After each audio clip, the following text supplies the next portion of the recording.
Bonjour à tous, bienvenue dans notre série de webinaires iSpring où chaque semaine nous parlons des tendances e-learning, des conseils et astuces iSpring et des cas de nos clients.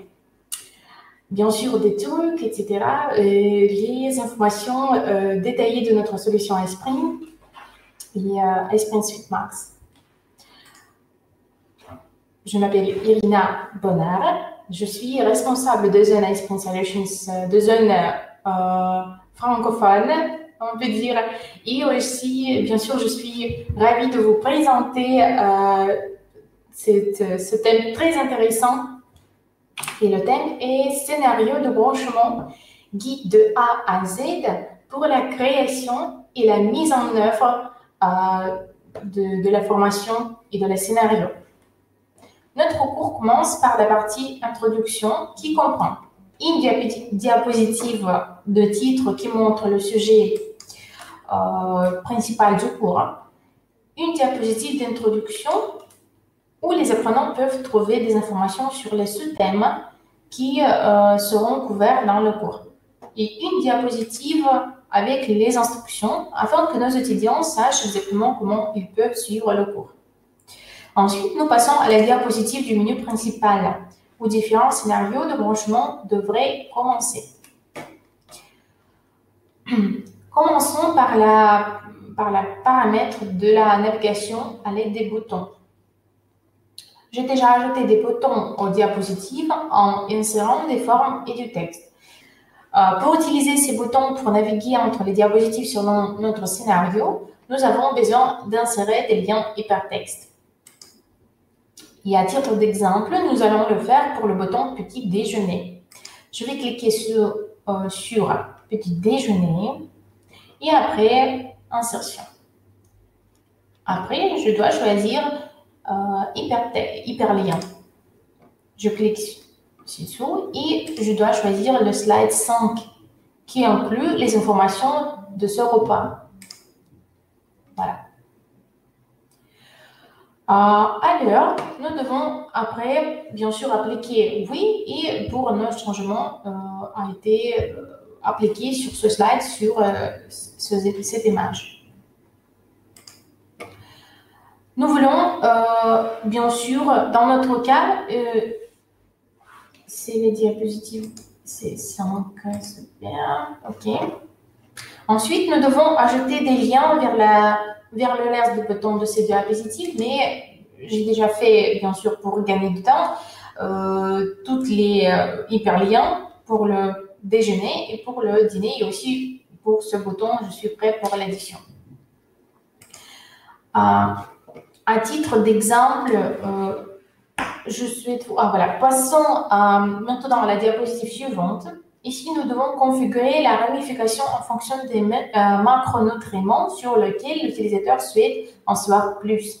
Par exemple, installons-le pour l'assiette de petit déjeuner. OK. Et je vais ajouter mes boutons dans le cadre de l'image. Voilà. Comme un exemple, je vais choisir protéines, un lien hypertexte vers la protéine. Pour ce faire, je vais cliquer sur Insérer, bien sûr. Donc, je dois juste... OK. Insérer, je vais choisir ovale, parce que je pense que c'est plus adapté, c'est plus adaptable, je ne sais pas ce qu'il y a souvent en français, mais c'est plus adapté, je pense.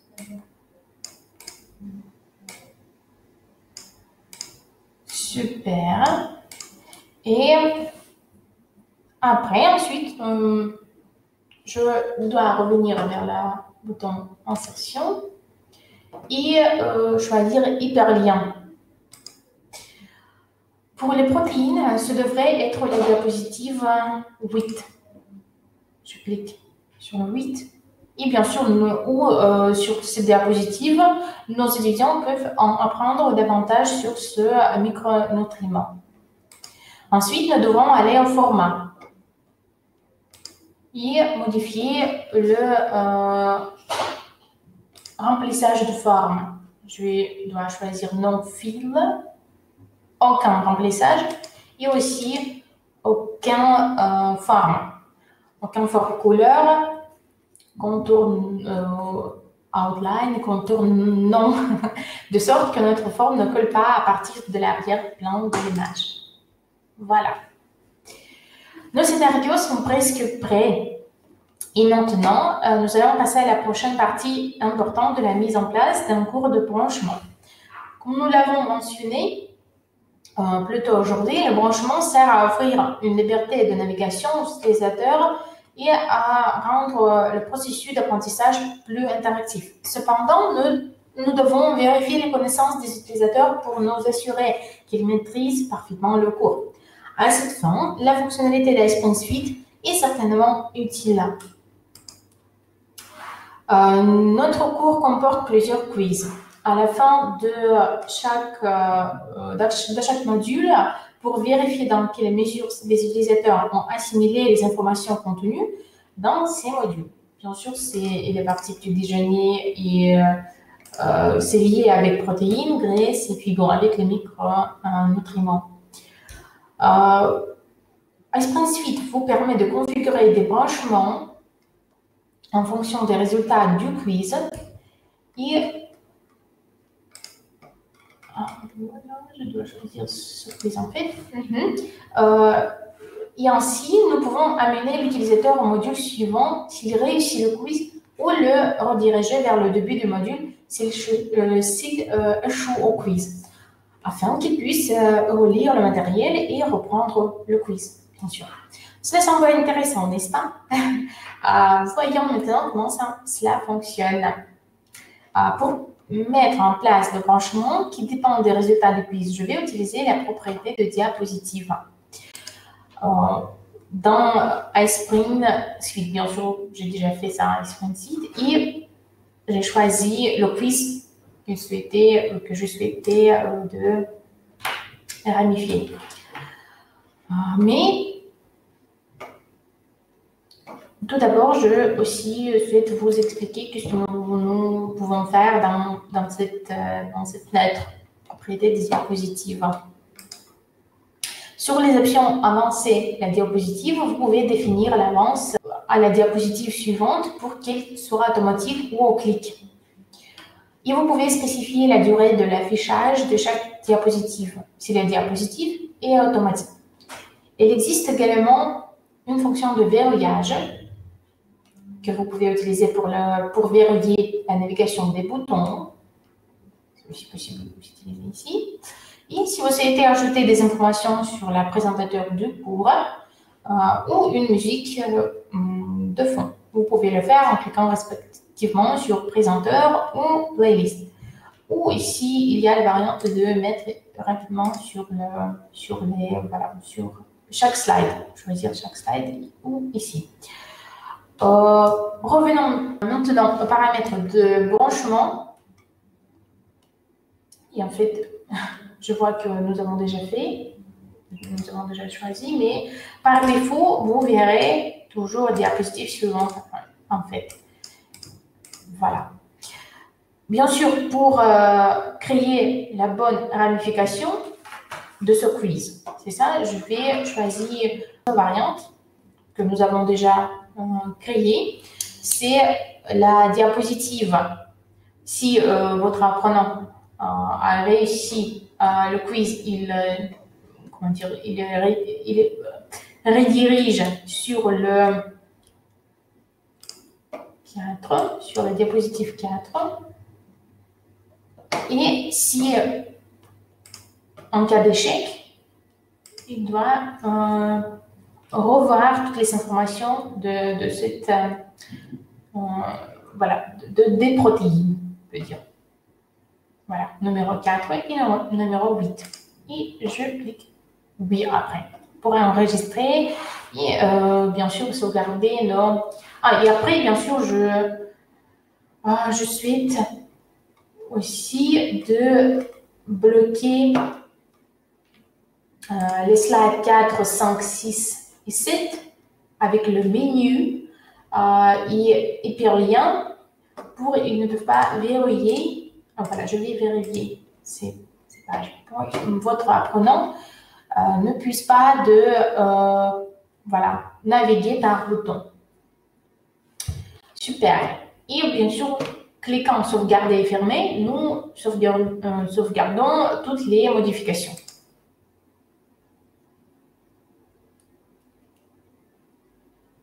Bien sûr, pour faire gagner du temps, j'ai déjà appliqué toutes les mêmes paramètres pour autres quiz. C'est pourquoi je souhaite vous montrer une autre chose, un autre outil, scénario de dialogue. En fait, le scénario de dialogue, c'est un excellent moyen de tester les connaissances de nos utilisateurs qui nous offre iSpring. Et ce dialogue est en simulation de scénario. J'ai un petit sondage en fait. Si je peux, j'essaie de le faire encore une fois pour en fait demander si vous savez qu'est-ce que c'est la simulation de dialogue, comment le faire. Et je souhaite vous dire qu'avec iSpring, vous pouvez facilement créer des dialogues efficaces et réalistes qui aident vos apprenants à mettre en pratique leurs compétences dans un environnement sûr et à éviter les erreurs les plus courantes lorsque vous travaillez avec des personnes. Vous pouvez facilement utiliser votre dialogue comme outil de pratique et comme contrôle des connaissances. De cette façon, vos utilisateurs apprendront de nouvelles informations à la suite de leur erreur, ce qui peut augmenter l'efficacité d'une formation. Vous pouvez rendre vos cours plus réalistes et interactifs en mettant en œuvre tout type de scénario et en choisissant un personnage et un emplacement approprié dans la bibliothèque intégrée ou en téléchargeant les vôtres. En outre, vous pouvez également améliorer les dialogues avec des voix off et de nombreuses autres fonctionnalités intéressantes. Pour notre cours, j'ai préparé une simulation de dialogue qui servira de contrôle des connaissances pour nos apprenants. Examinons quelques scènes pour voir comment cela fonctionne. Pour ouvrir notre simulation, je peux cliquer simulation de dialogue ou aperçu. Il y a deux variantes en fait. Ah non, désolé, je pense que je vais cliquer aperçu et aperçu de cette diapositive. Voilà. Ce dialogue, en fait, simule la première conversation avec un client qui envisage de changer ses habitudes alimentaires.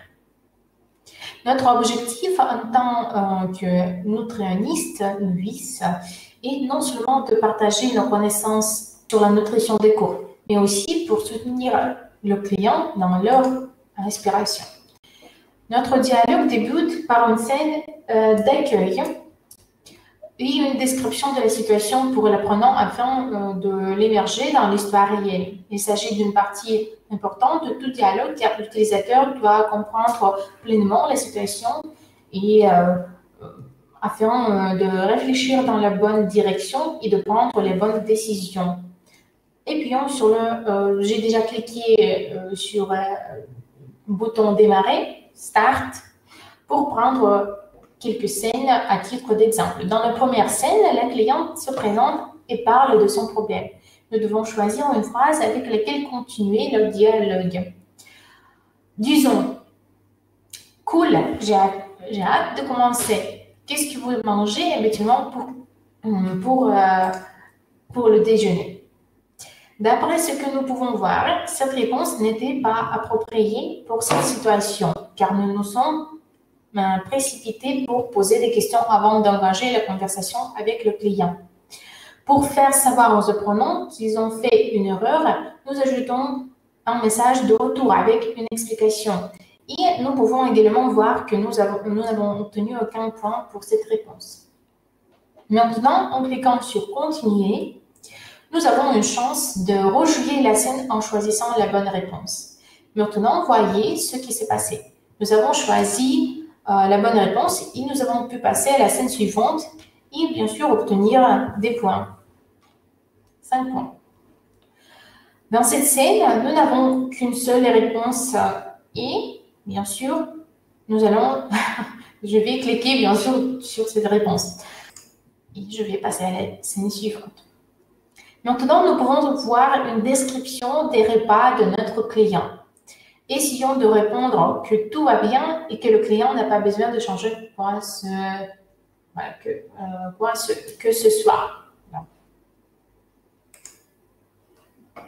Nous pouvons voir qu'il s'agissait d'une grave erreur car cette réponse ne correspondait pas aux informations de notre cours. Et bien sûr, cliquez maintenant continuer pour reprendre la simulation. Non.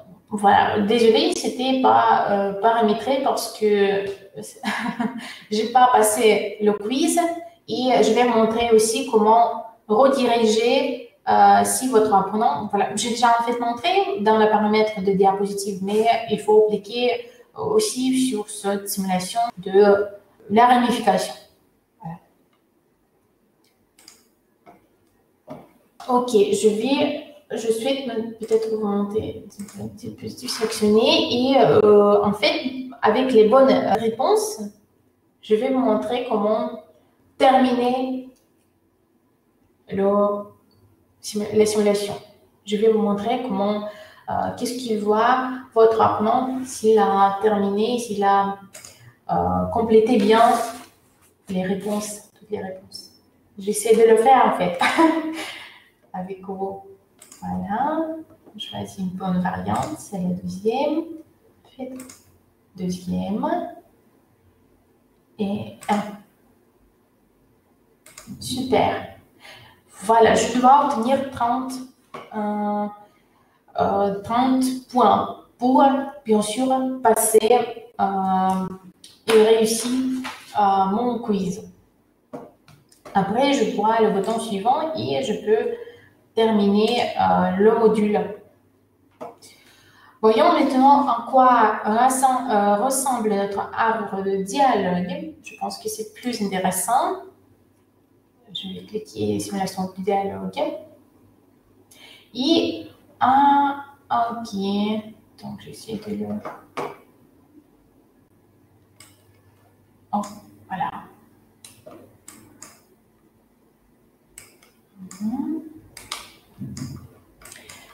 Et maintenant, vous voyez un arbre de cette simulation de dialogue. Voyons comment j'ai implémenté tous les conseils de branchement dont nous avons parlé aujourd'hui. Lorsque nous passons au dialogue principal entre notre apprenant et le client, il est important de permettre à l'apprenant de choisir différents scénarios pour le dialogue. Regardons les 4 manières les plus courantes de mettre en place une simulation. Premièrement, si l'élève choisit la bonne réponse, nous pouvons le guider à travers le dialogue d'une manière plus simple. Dans notre cas, si l'utilisateur choisit la bonne réponse, il passera directement de la scène, de la scène 9 à la scène 16. En contournant plusieurs autres scènes, en contournant plusieurs autres scènes, bien sûr. Par souci de commodité, je colorerai de cette façon verte. Voilà. Et aussi, en fait, il y a 2 autres. Si les utilisateurs choisissent une réponse proche de la bonne, nous pouvons ajouter quelques scènes supplémentaires à son chemin pour l'amener à la bonne solution, comme les scènes 10, 11 et 12. Nous pouvons également souligner en rose. Bien sûr, nous pouvons ajouter des scènes facultatives à chaque scénario, comme les scènes 13 et 14. Coloré en bleu clair. Et aussi, troisième moment, si l'élève a fait une erreur mineure, nous pouvons lui faire revenir une scène en arrière et lui permettre de choisir une autre réponse, comme dans les scènes 3 et 8. C'est coloré en orange, bien sûr. À la dernière moyen, si le pronom choisi a fait une grave erreur, on le vénère dans une impasse et on lui verra refaire tout le dialogue. Dans mon cas, s'il s'agit de la scène numéro 6, et bien sûr qui est colorée en rouge. Je pense qu'il y a une question en fait, c'est ça, comment colorer ces scènes et voilà. Il y a dans chaque scène le bouton propriété. Et vous pouvez voir qu'il y a des variantes, voilà, des couleurs ici. Super. Auparavant, nous avons mentionné que nous utiliserons ces simulations de dialogue comme outil de formation pour la maîtrise des nouvelles connaissances, mais qui veulent l'utiliser comme un test de connaissances finales. Donc, nous avons besoin de mettre en place une évaluation. Pour ce faire, je clique sur Propriétés et je sélectionne Activer l'évaluation de la simulation. Autoriser l'évaluation du dialogue. Et bien sûr, je clique. J'ai déjà fait ça. C'est pourquoi je ne peux pas de changer et utiliser notre point. Voilà, je vais cliquer OK. Maintenant, notre simulation est notée. Ensuite, nous devons ouvrir chaque scène et attribuer des points en fonction des réponses des utilisateurs. Nous donnerons un maximum de points pour les réponses totalement correctes et moins de points pour les réponses partiellement correctes. Prenons la scène numéro 7. Comme, voilà le premier exemple. Ici, nous pouvons voir que le numéro de réponse 1 nous conduit vers là-bas une roue plus longue. Donc, voilà, 10. Et cela devrait être le nombre minimum de points que l'utilisateur longue surlignée en rose, bien sûr. Vous voyez, c'est bien sûr les scènes 10, 11 et 12, bien sûr. C'est la chemin plus long. Et bien sûr, donc, on donne moins de points pour cette réponse. C'est juste 3 points. Numéro de réponse 2 nous amène vers là-bas en itinéraire plus court, en vert.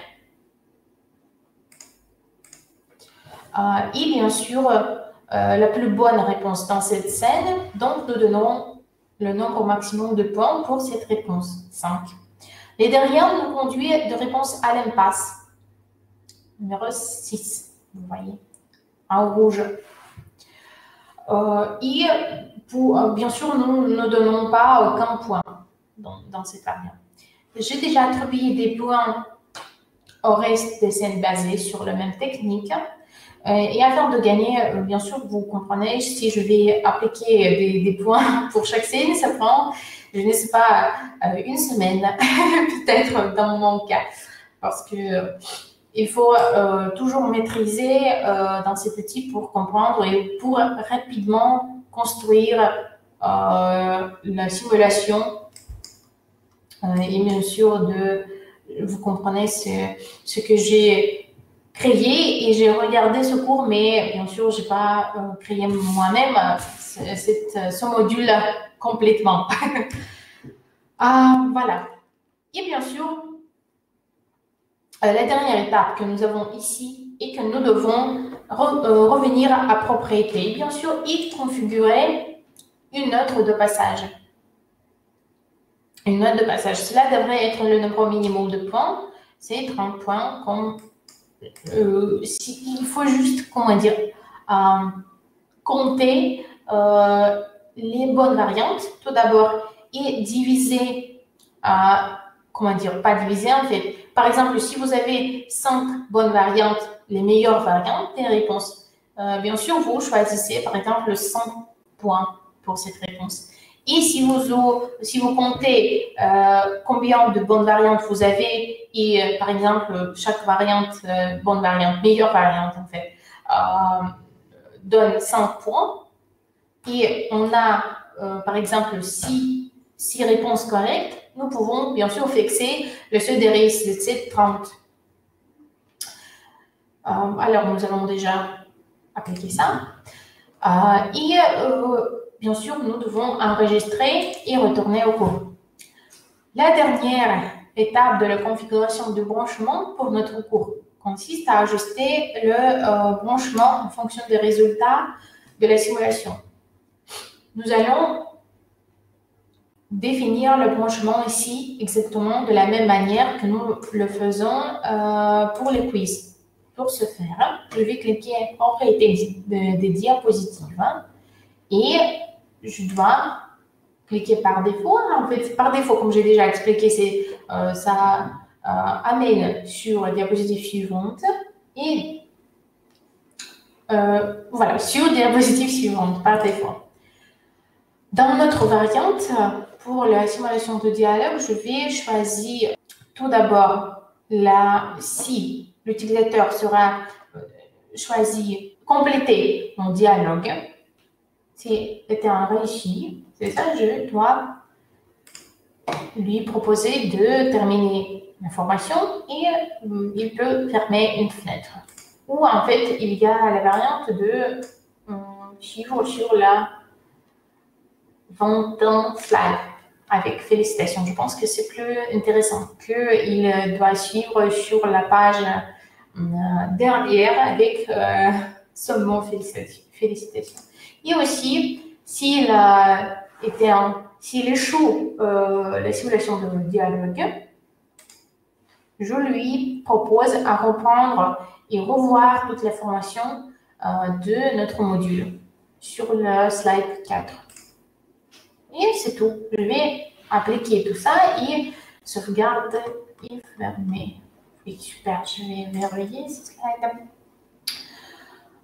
Super. Maintenant, il semble que nous ayons mis en place des branchements pour l'ensemble du cours. Voyons voir. Maintenant, nous pouvons voir comment ça fonctionne. C'est ça. Pour ce faire, je vais publier ce cours sur Iceprint Space. Et j'essaie de vous montrer maintenant.